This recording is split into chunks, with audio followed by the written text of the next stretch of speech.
Excellent. We've just had several folks just join up. So I think we'll, without further ado, we'll get started. Thank you all for coming out or online for our webinar on agricultural energy audits. My name's Bennett Sandler. I'm the campaign manager for Heat Smart Mohawk Valley. We're a NYSERDA funded project of the Mohawk Valley Economic Development District and the Otsego County Conservation Association. And we are all about promoting the benefits of energy efficiency and clean energy to myriad of energy consumers across the Mohawk Valley region and really across New York State. And we're very excited actually for today's webinar, focusing on the value proposition of efficiency upgrades and studying efficiency upgrades through a free audit program to agricultural producers across New York State. And we've got a great lineup of folks here to chat with you.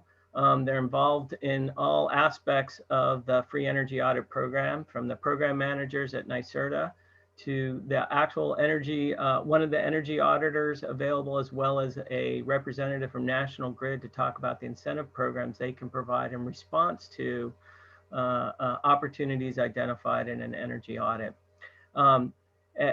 At this point, I will be your moderator for the day. I just want to give you the usual webinar spiel. We are trying to consolidate Q&A to a couple of breaks.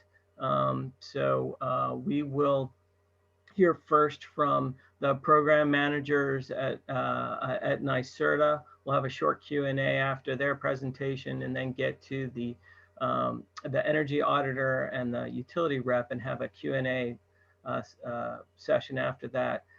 Please feel free to write your questions in the Q&A box that you should have available to you, or in the chat box if you prefer. And I'll read those questions during the appropriate Q&A periods of time. So feel free to put those into the chat. And I'll also introduce the speakers as we move through the program. And the first person I'd actually like to introduce next is our co-host, co-sponsor, Cornell Cooperative Extension, and the executive director there, Garrett Livermore. Great, thank you, Bennett. Just want to welcome everyone for coming. This is the first in a series of energy efficiency programs we'll be doing with Heat Smart Mohawk Valley.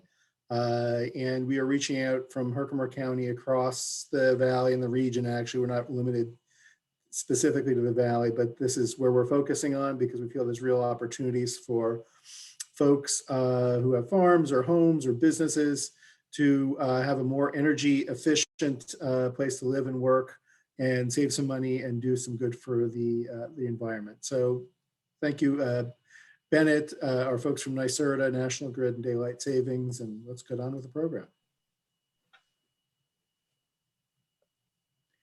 Bennett, you're muted. Thank you, Garrett. Next in our presentation, Jessica Schweig, from Project Manager at NYSERDA in the Industrial and Agricultural Group, has been working in energy efficiency in the C&I sector for over 20 years. Jessica's been working in the agricultural community since the early 2000s when NYSERDA started offering specific programs for agricultural energy. Jessica enjoys supporting and working to keep agriculture viable and an important part of the New York State economy. With her is Lisa Coven. Yes. Correct me if I'm wrong. All right. She's actually an implementer for the Ag Energy Audit Program. And in fact, Lisa is going to be the point person for any of you out there who are motivated at the end of this seminar to sign up. Lisa is going to be the one that you're going to want to coordinate with to arrange to have an Ag Energy Audit at your farm. Lisa herself grew up in a greenhouse family, growing orchids and ornamentals. And after moving to Vermont to attend the University of Vermont, she got involved in local agriculture in the 1990s. Got her master's degree from in environmental law from the Vermont Law School with a focus in sustainable ag.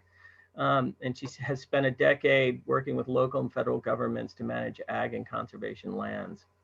So without further ado, I will advance the slides and ask Lisa and Jessica to take over. Thank you, Bennett. We appreciate that you are hosting us today, for sure. Welcome, everyone. And for those of you who don't know, NYSERDA is the New York State Energy Research and Development Authority, and we work to help New Yorkers increase energy efficiency, save money, implement renewable energy, and reduce reliance on fossil fuels. To do this, NYSERDA offers programs such as the Home Energy Efficiency Program, where no-cost energy audits and financing options are available for homes. We have our New York Sun program, which provides incentives to make solar-generated electricity accessible and affordable for New Yorkers. And we also support the New York State Clean Heat statewide heat pump program to encourage the installation of clean and efficient heating and cooling options, as Bennett mentioned earlier. Energy efficiency is a valuable part of our work as it provides many benefits.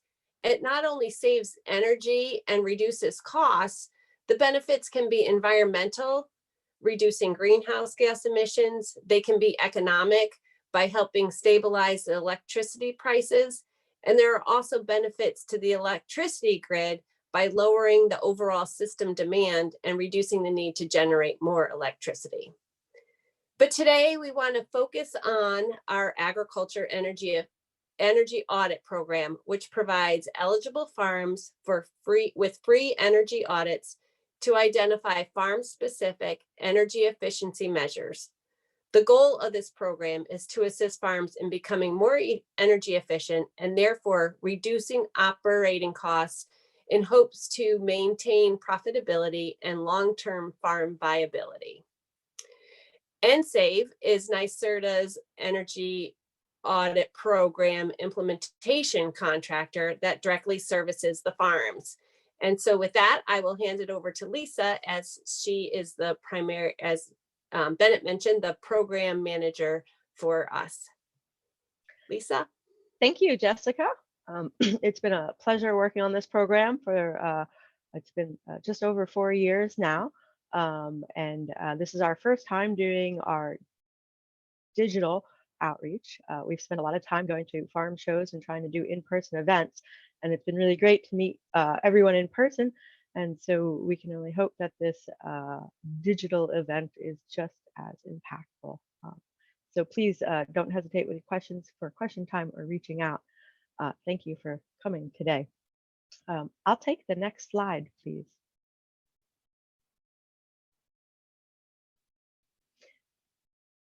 So as Jessica mentioned, NYSERDA has been and is still offering no-cost agriculture energy audits. That means that as a farm operator, you will not be paying for this energy audit. You do have to be eligible. There's a couple of requirements to be eligible. The first one is that you must be paying into the SBC, or the Systems Benefit Charge. There are some other options for folks out there if you are in a co-op or if you are not part of the SBC system.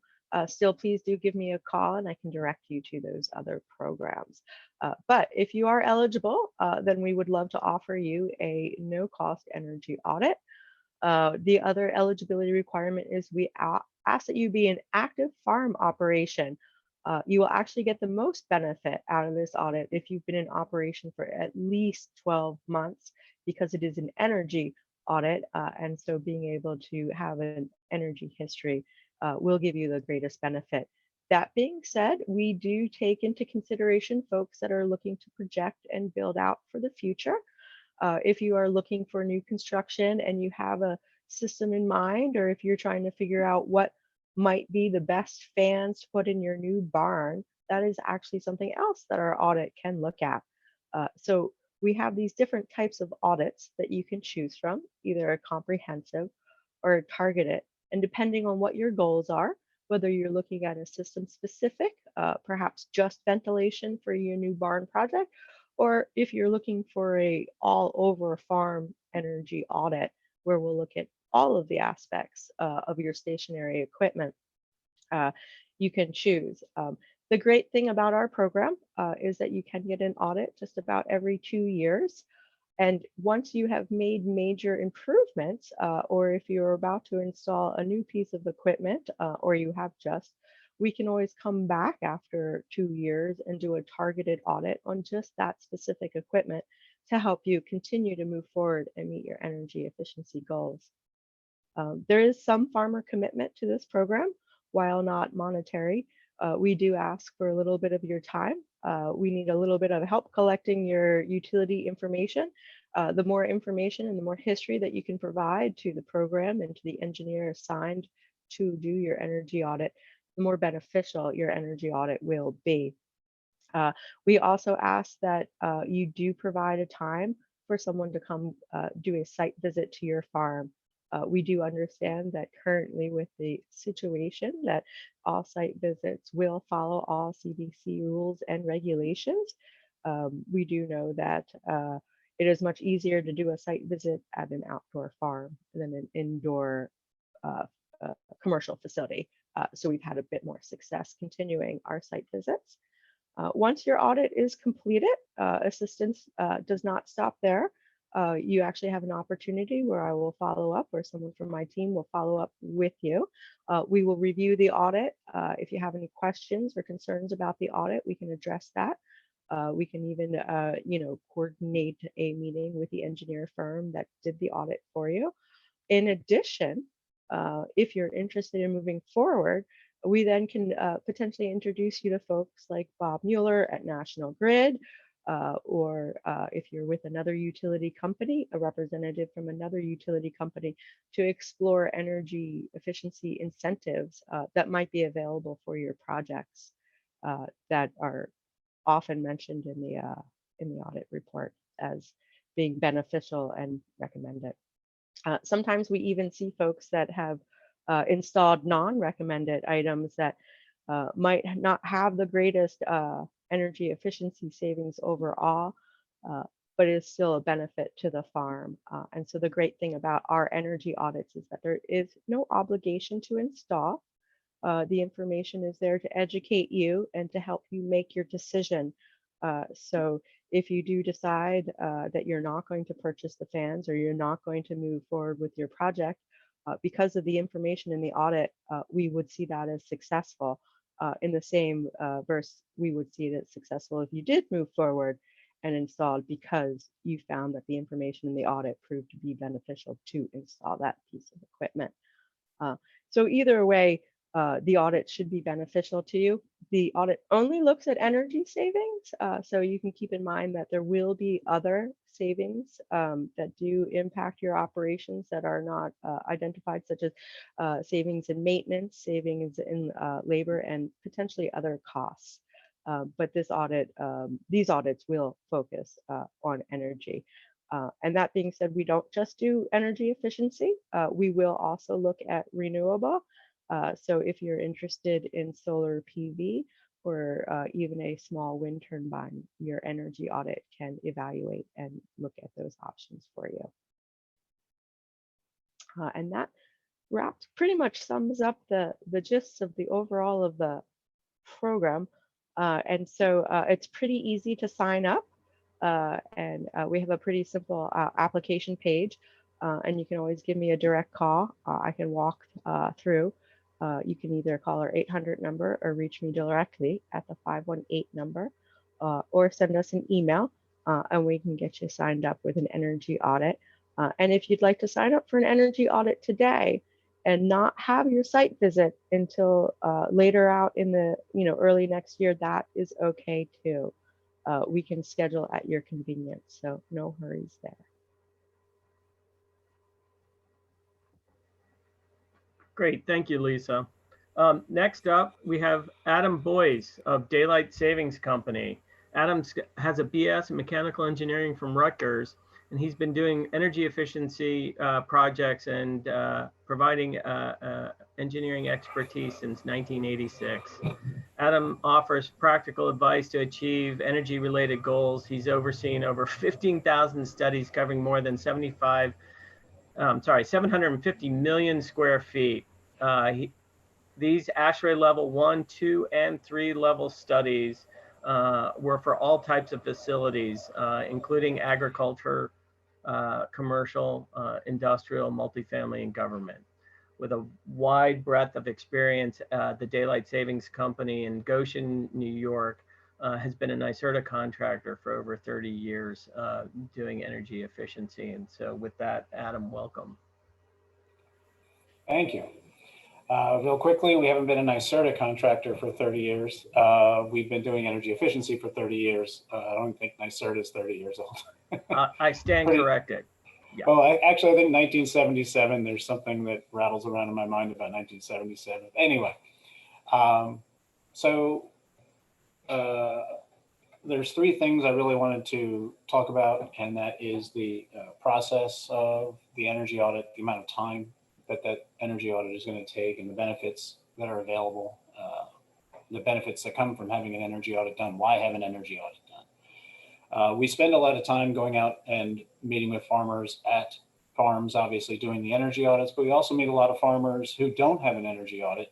We meet them at farm shows and other types of events like that that aren't occurring right now, but that have typically occurred.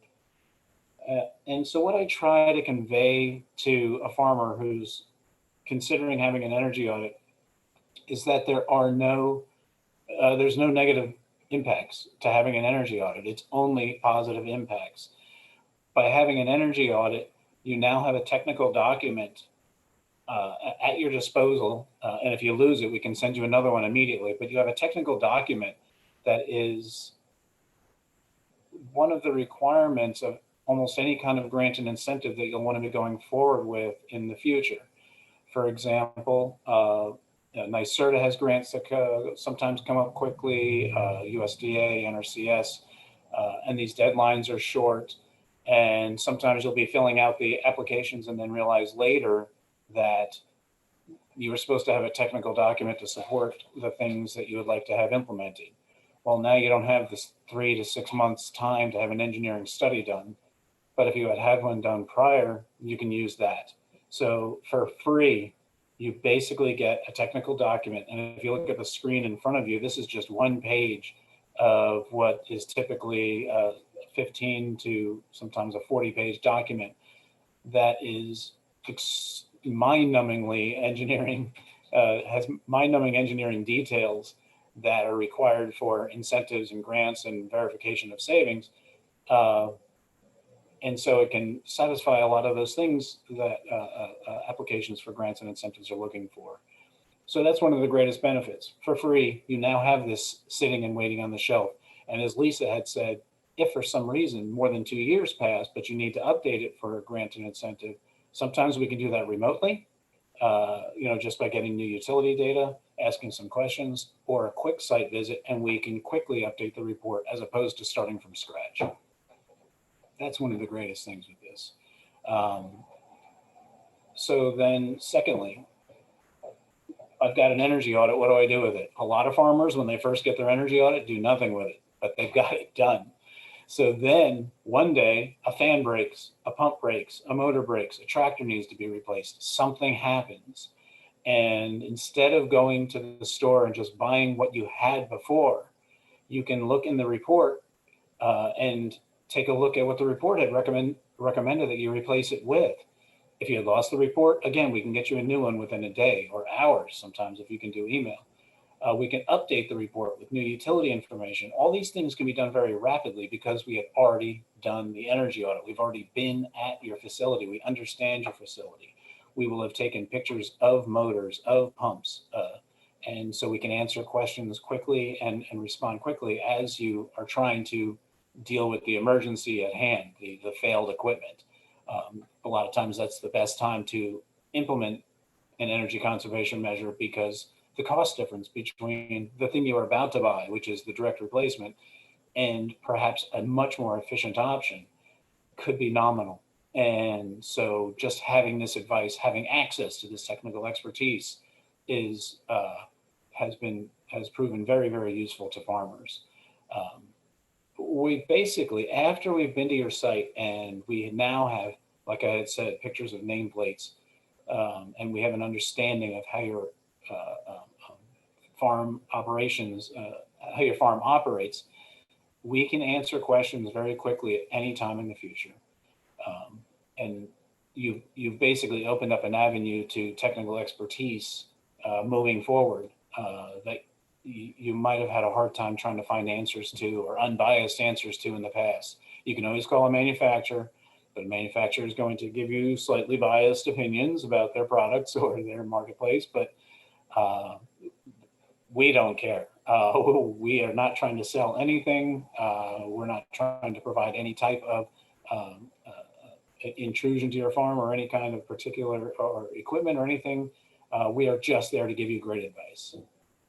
And we get no other benefit from providing service to you other than being paid to provide that service to you. So we're being paid to bring you unbiased opinions and advice. So those are some of the great benefits. I kind of did that in reverse, but those are some of the benefits of the audit. The audit can be updated if something changes at the facility. We might have done the audit in August of 2020, but then your operations are changing because coronavirus has changed what you're going to be doing at the farm. We can relook at the equipment that we had seen at the farm and how it was operating at the time. And given a description of what you might want to be doing with it in the future, we can predict what you should be doing with that equipment, how much that probably is going to impact you energy-wise, and provide you advice on how to use the equipment efficiently. And it might have been equipment you were barely using in the past, but now you want to ramp it up and use it. That we can do also. Like I had said before, this is basically a technical expertise outreach that you can use on an ongoing rolling basis. How much time does an energy audit take? I've been at farms where the farmer wasn't even there, so it can take 0 time. It's not the preferred way, but we get a lot more information from you when you're there. But farmers sometimes have 2, 3, 4 jobs, and farming is just one of them, the on-site farming.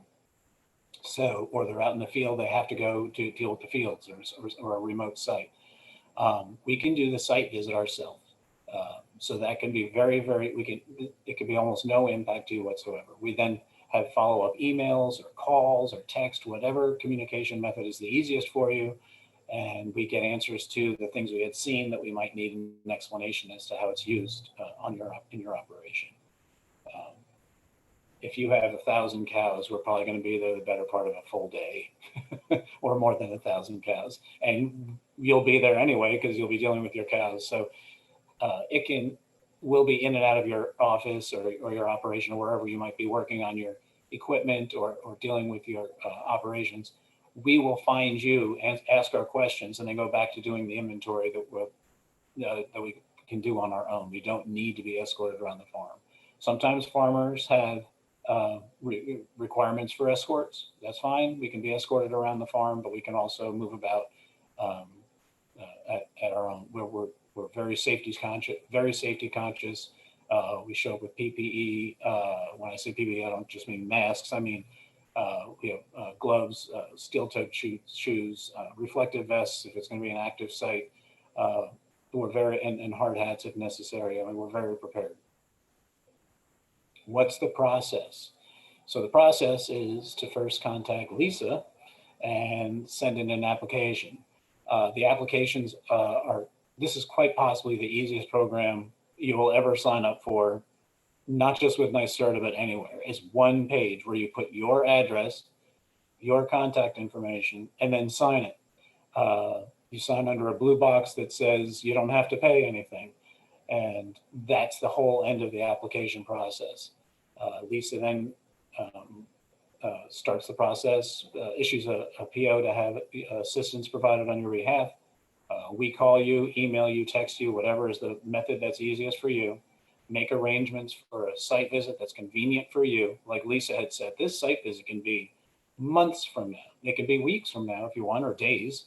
We're flexible that way too. It can be weekends, it can be Sundays, it can be whenever it works with you.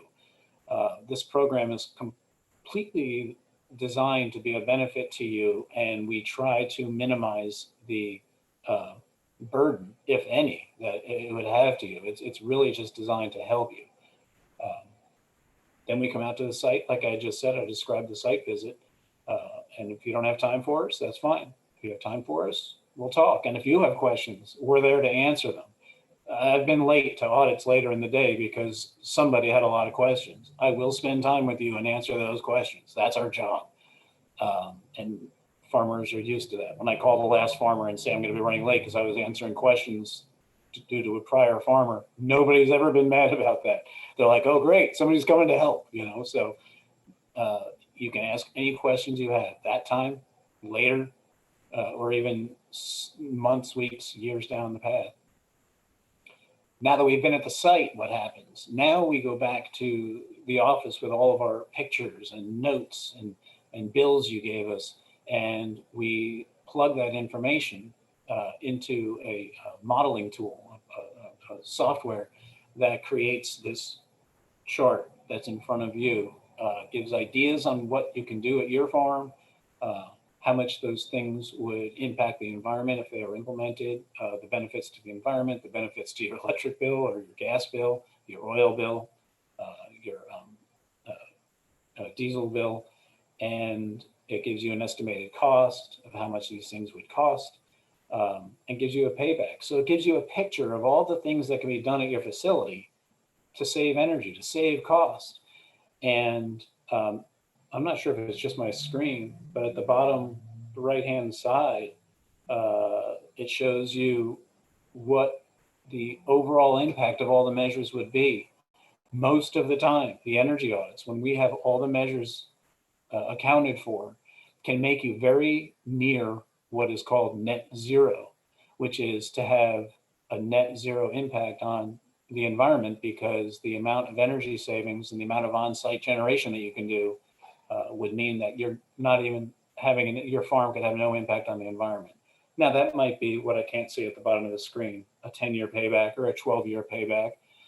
Sometimes it's 9 and 8, sometimes it's 15, but it's a goal. And as rates change and as conditions change and as operations change, we can update this chart, but you can always see on a rolling basis what your payback would be if you started implementing energy efficiency measures. Sometimes people start with the easier ones and then install others later. You will get this report when we have the information we need to process the report. Sometimes there's questions that we had after we left the site, so there's going to be a communication period where we need to get further information from you. Sometimes you didn't have the bills when we were there. Well, we have to wait around for the bills because, as Lisa had said, this is an energy audit. Can't do an energy audit without the energy information. So we're going to need that information. And sometimes it's harvest time, and so you're busy. You don't have time to get the bills to us. That's fine. We had the information. We did the site visit. We can get around to it when you're ready. We'll prod you periodically to keep you active and in the program and remind you of the things that you're trying to get to us, but we're accommodating. We're not going to pressure you. The other thing that people worry about when they sign up for this program is they're afraid they're going to get hounded for to switch their electricity bill or to buy LED light bulbs or to do something. There's no sales pitch that comes with this program. You will get a follow-up from Lisa, a follow-up from me if you want it, and as much follow-up as you request, but there will only be periodic follow-ups just to see how you're doing, not to actually pressure anything. If you want help, there's tons of help, and the whole team you see in this presentation will be there to help you. That is the goal of this program, is to help you become a better operating farm. So this process includes a lot. I keep looking at my notes, sorry. That's why I'm looking down at my side. The process includes meeting some of the goals that align with New York State and what aligns with what makes sense at your farm. We're not going to recommend things that do not make sense.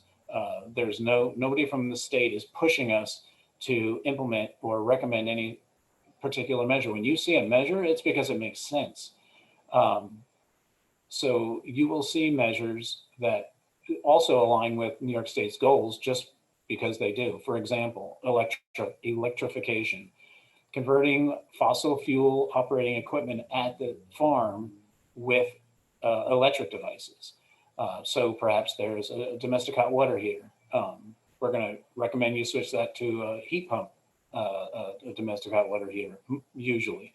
None of these are set in stone recommendations. They depend on the economics and the feasibility and the applicability as to what's at your farm. We'll take a look at the heating systems. Farms have unit heaters, boilers, and we will make recommendations to convert those to electric systems, heat pump systems. And in those recommendations, not only is it aligning with what the state wants to do, which is electrification, because they would like to eventually one day have much more renewable sources. And if everybody was using electricity, then we can make the state net zero by calculation. But what aligns with farmers is these systems are also simplification. Fossil fuel systems require maintenance. They require maintenance. Heat pump systems and other electrification systems require less maintenance, less attention. They still need to be maintained, of course. Things, mechanical systems need to be dealt with, but we try to pick things, to select things to recommend to you, as is what's shown in this table here. Things that make sense for your farm, things that'll make your life easier, simpler, and coincidentally, this helps New York State also. We try to consider all impacts of whatever we're recommending to you. We know farmers don't want something that's going to require more of their time. There is no more time. So a lot of times our recommendations are to get rid of something that was possibly an issue and try to replace it with something that's less of an issue. For example, belts on fans. If we can get rid of a direct drive fan, if it can make sense, that's one less thing you have to worry about. So I did the process. I spoke about the amount of time and the benefits. I think I pretty much rounded out what I wanted to talk about here. I'm actually going to quickly bounce back to Lisa, Jessica, and Bennett just to make sure that I didn't leave any open items there.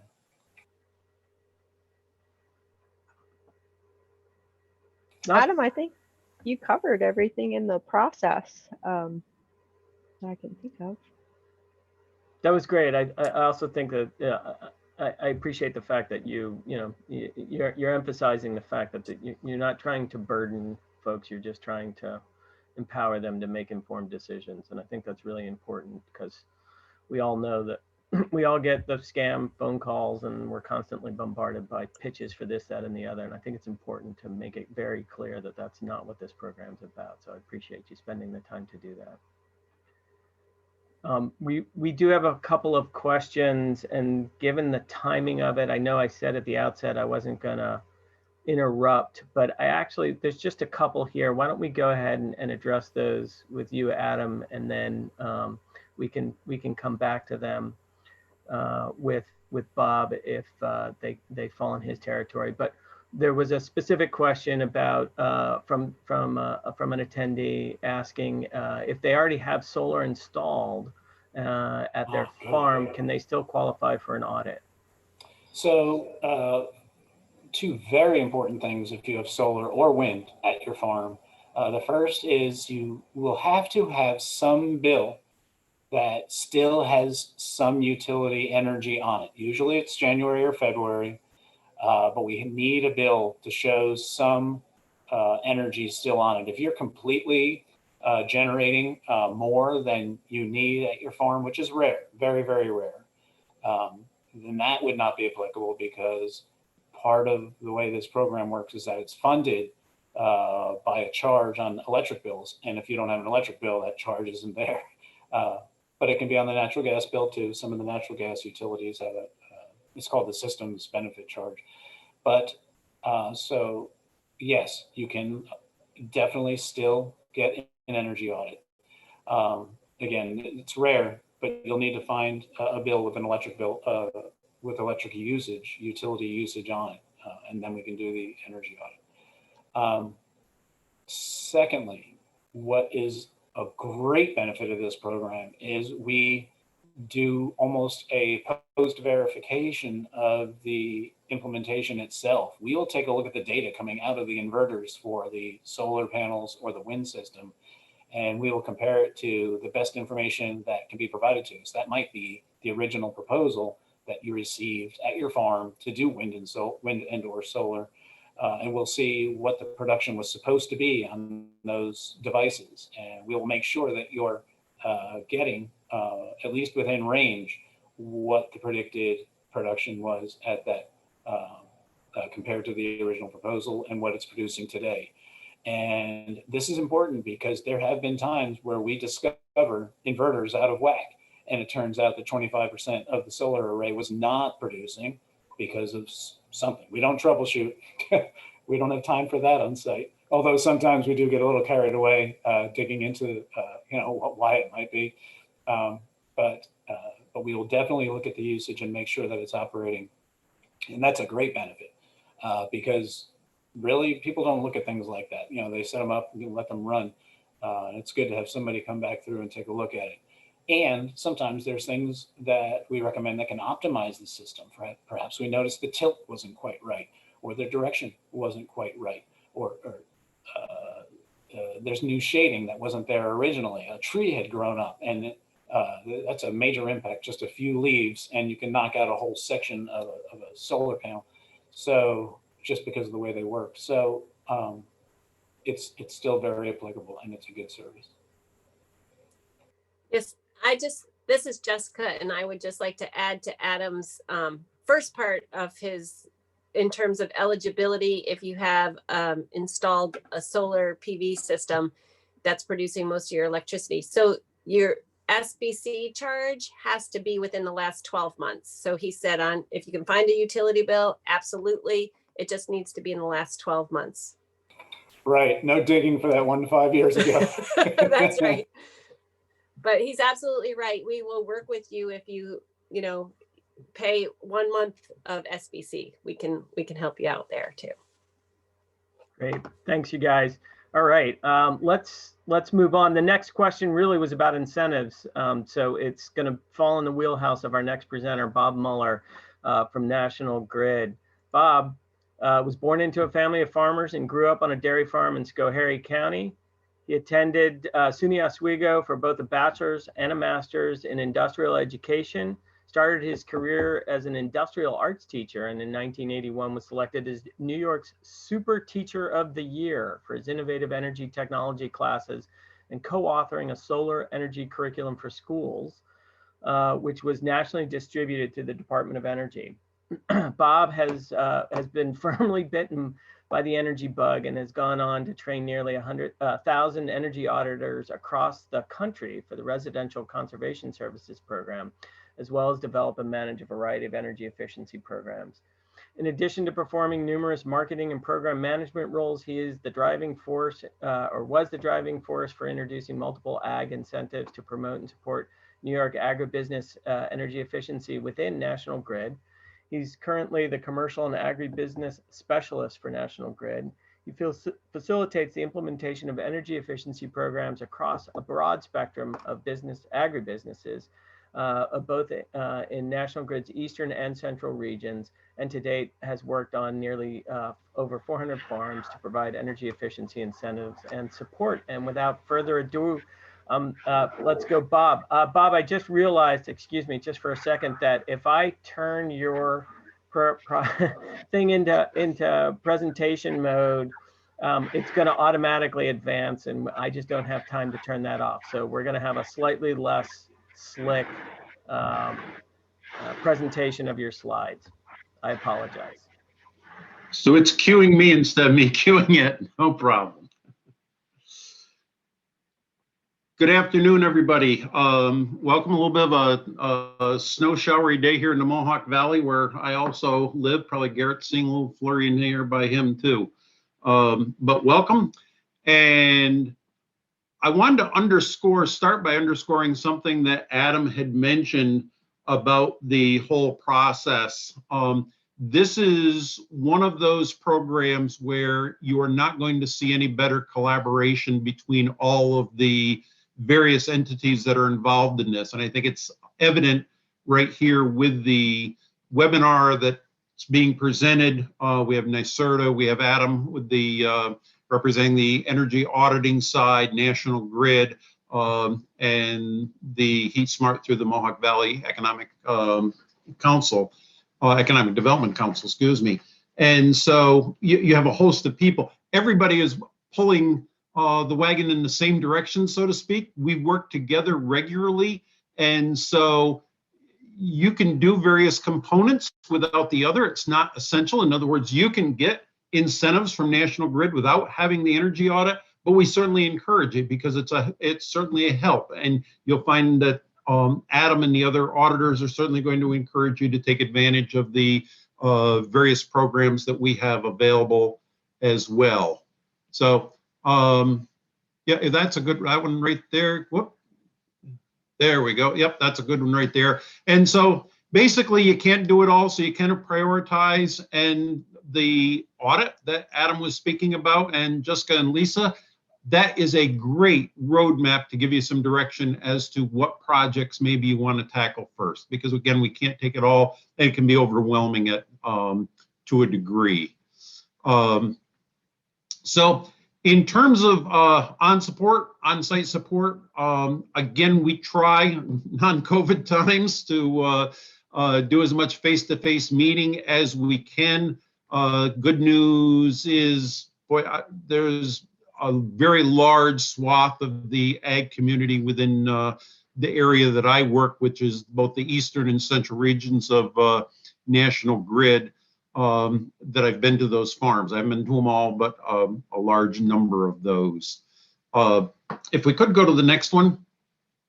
So what I wanted to talk to you about today are there's a number of things that or programs that we can leverage to bring benefit to your ag enterprise. And there's going to be a number of things I want to talk about. First is, in addition to the energy efficiency incentives, we also have economic development grants available for farms that are independent of the energy efficiency incentives. You can get both, in other words. So I want to talk about that. There's a number of things that we do. We always try to, if farm hasn't had the audit, we'll refer it over. And we do encourage that you take advantage of that and also support the audits that are out there. And there's a number of other programs, such as we do an Ag Solutions Fair at Cobleskill College. We work with the Jefferson County Ag Development Program, and they also do an annual conference typically, and a number of things like that. So let me start out talking about economic development. There's two primary grants that fall within this category.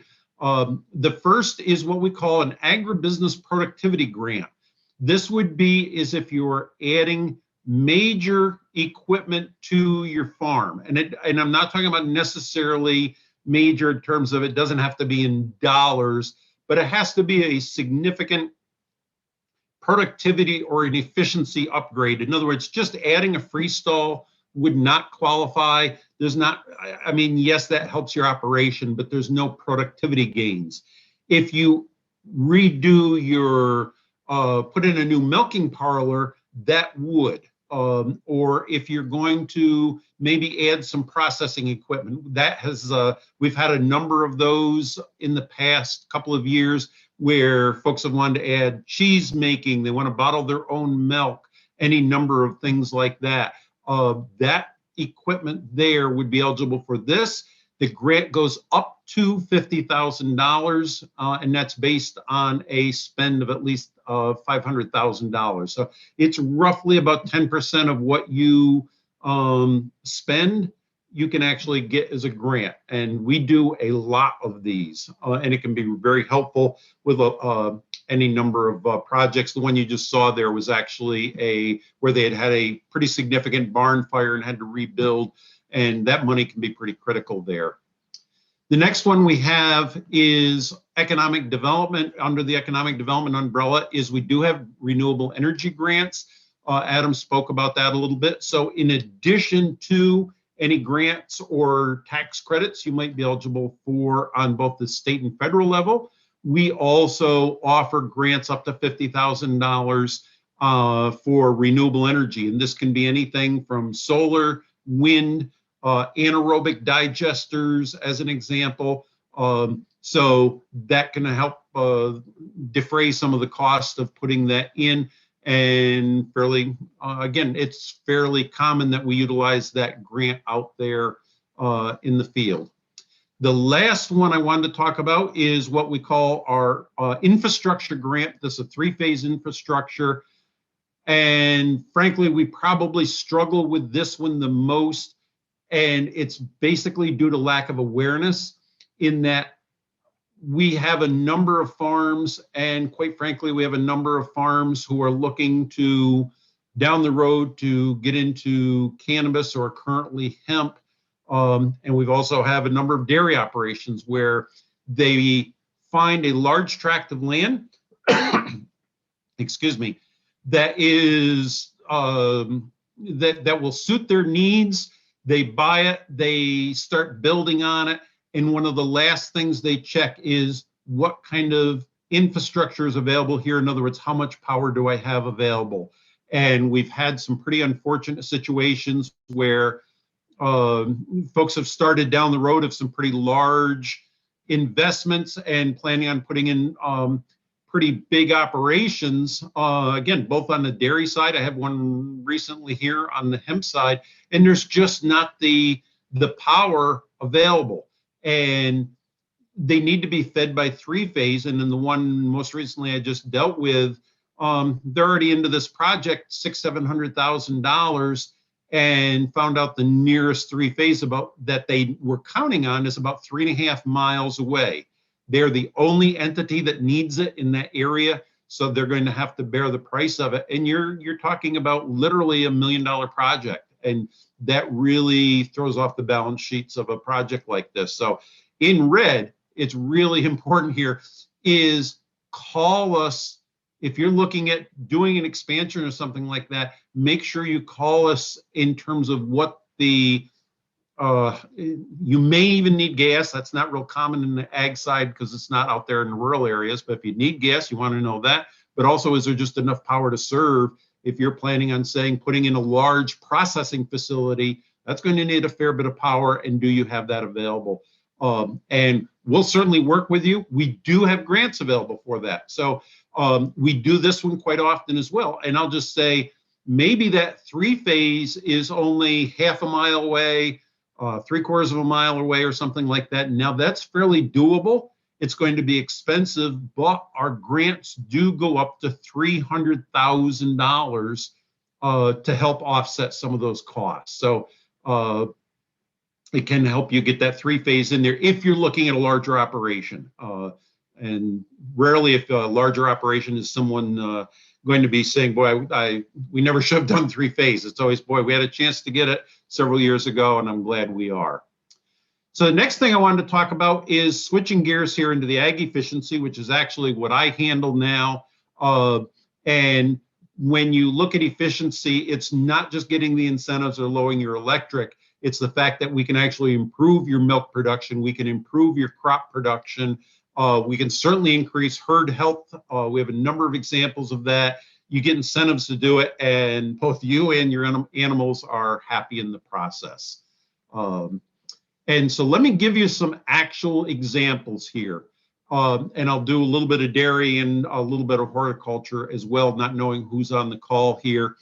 Within the dairy industry, we do a number of pre-coolers. I have a pretty large project right now with a farm in Rome, adding those and increasing their capacity with their pre-coolers. There's very nice incentives. Oftentimes we can pick up somewhere in the neighborhood of up to 50% of the cost of those, just because of the fact there's so much savings with those. We can do heat recovery, in other words, like a free heater, as long as you have either electric or natural gas. We can only save energy on our fuels because it is ratepayer money. But if you have electric or natural gas, we can do those heat recovery units as well. If you're adding scroll compressors for your refrigeration system, we can do it. If you're a large operation and maybe you're either getting your first chiller or needing to add chillers, we can certainly help with those as well. Going into the next area here, we can scroll down, there we go. Are anything with VFDs, and typically the VFD things are vacuum pumps. We do a lot of variable speed vacuum pumps, anywhere, 5, 7.5 horse, 10 horse, sometimes larger. And anytime basically you're going to add a piece of equipment with a variable speed drive, definitely reach out, because there's a high likelihood that we can help with that piece of equipment. Variable speed milk transfer pumps, we do quite a few of those. And it seems recently I've had a number of variable speed water pumps as well, everything from water supply pumps to variable speed water pumps that might be water transfer pumps, which would be on the water side of the pre-cooler. So, and occasionally we've even done some variable speed manure pump systems as well, as long as we can demonstrate there's savings there. The couple things that we probably do the most of, though, is lighting. I'll touch on that in a minute. But the other is ventilation fans. We just came through a very hot summer. There wasn't a week that went by that I didn't have a couple of new fan projects at least. And there's two ways we can incentivize these. One is if the fans themselves are energy efficient, and that means that they have a CFM rating of greater than 18. And question may be, well, how do I know that? Most of your ag fans are rated by what's called BESS labs. It's BESS out of the University of Illinois. You can Google that, and actually it'll show you all the listings for your ag fans. You can look up your fan, and what you're looking for is how many CFM will it move per watt? And obviously, the higher that number, in other words, the more air it can move for the same amount, that 1 watt of energy, the better it is. So, and we're seeing, we kind of take some credit for moving this market, because the fans had not changed for years. And all of a sudden, the vendors started realizing that, wait a second, I can get incentives for our customers if we have a little bit more efficient fan. And once you have 1 or 2 do it, then the rest. And we have moved from the average fan being somewhere in that 18 to 20 CFM, but we're commonly now seeing fans at like 24 CFM per watt. So before you go pulling the trigger on your fan project, it's a good idea to know and ask them for that BESS lab report. The other thing on a fan is if it has variable speed drive on it. If it does, we can go ahead and incentivize that as well. If you have both an energy efficient fan and a variable speed drive on it, that would give you the most incentive. And those incentives typically run anywhere from, depending on whether you're doing just fans or with VFDs, it might run anywhere from $75 to $300 per fan. It's kind of common. The next thing is LED lighting. This would be our number one. We do more of this. Obviously, every facility out there, whether we've done everything from poultry, swine, dairy, horticulture, and so forth, that you have lights in there, some kind, interior, exterior. Lots of savings there, especially on those lights in barns where they're used all the time.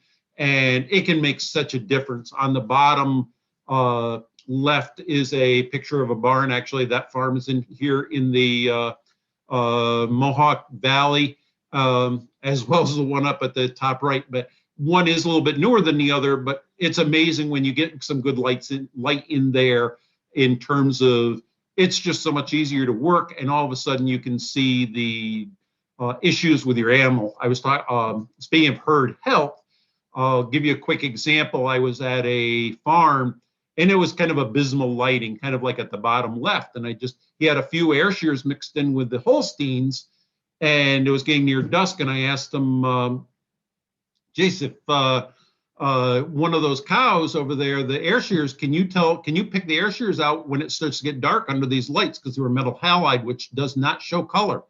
And he said he couldn't. And my question is, then if one gets a laceration or a cut and is bleeding, are you going to be able to see the blood? If you can't tell the difference between air shear and a Holstein, how are you going to be able to tell the blood? And he always said, you're right. And he decided to go ahead with a lighting project at that point. So it can make a difference there. Keep in mind, all lights do have to be what is known as DLC certified. It stands for Design Lights Consortium, and it's a bit like a UL listing for lights, but we do require that for any lighting to be eligible for incentives. Next one there. The same thing holds true for greenhouses, controlled environment agriculture, horticulture, and so forth. These often have extended lighting hours. These are often high intensity lights, so they're pretty nice incentives.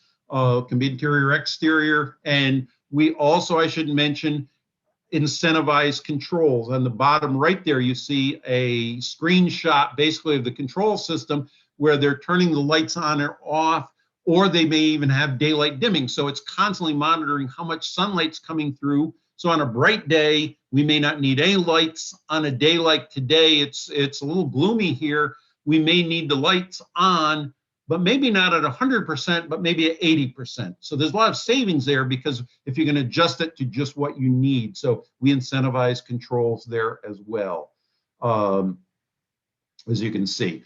Also in the greenhouse environment, we do a fair number of fans. You need that air circulation and so forth. So typically, again, those fans are on VFDs.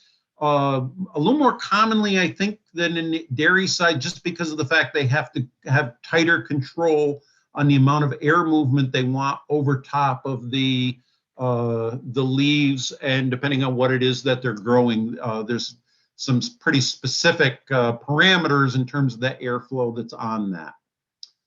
So next one is typically there's a lot of refrigeration and so forth in greenhouses and so forth, either just to hold it or they're going to do on-site processing. So if there's more efficient refrigeration systems, upgraded insulation, the chillers, any of the VFD pumps and circulators.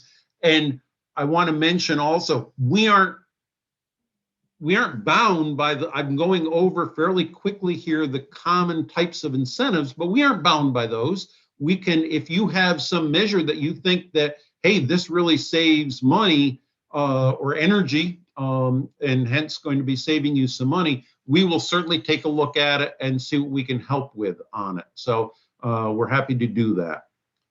One more. Thermal measures are also a big one. Typically a greenhouse, just because of the fact they have much higher heating requirements, it's a good idea that they are on natural gas lines just to be able to provide that heating load, as well as the fact that natural gas tends to be one of your least costly alternatives out there for large heating loads. And so if you do have our natural gas, we can start looking at things like thermal curtains and the controls that go on those. Actually, one of the largest incentives I've ever done was a very, very large greenhouse operation that did thermal curtains. Without the savings were tremendous on that. So hundreds of thousands of dollars of incentives for it. High efficiency boilers that would be on there, any upgraded insulation, again, either perimeter insulation or within that space also, and then all the related variable speed drives that might go with any of the pumps and circulators and so on. I did want to mention one more thing. You can go to the last slide there if you don't mind, Barrett. Whoops, okay, I can go ahead. Sorry, Bob. Yep, not a problem. So you can certainly reach out to me. My cell phone is 518-810, there it is, thanks.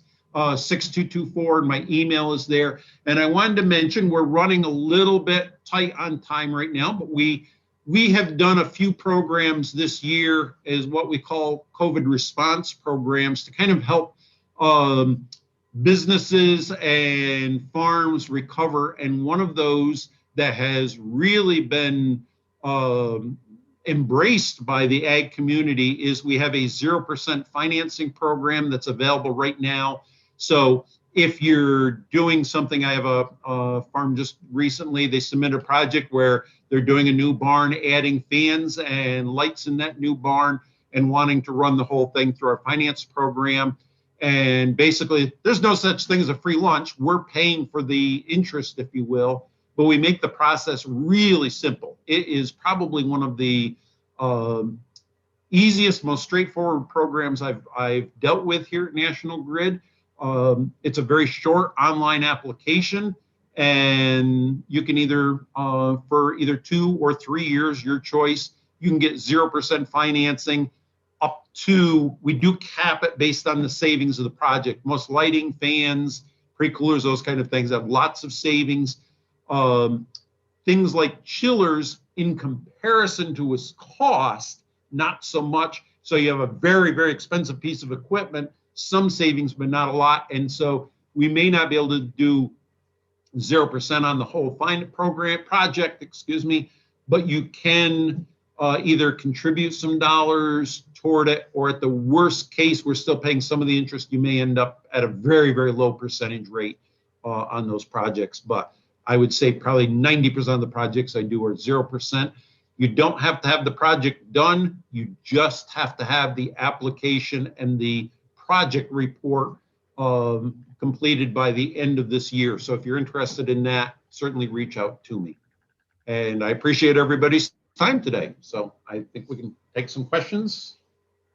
Great. Thank you, Bob. Actually, interestingly enough, I've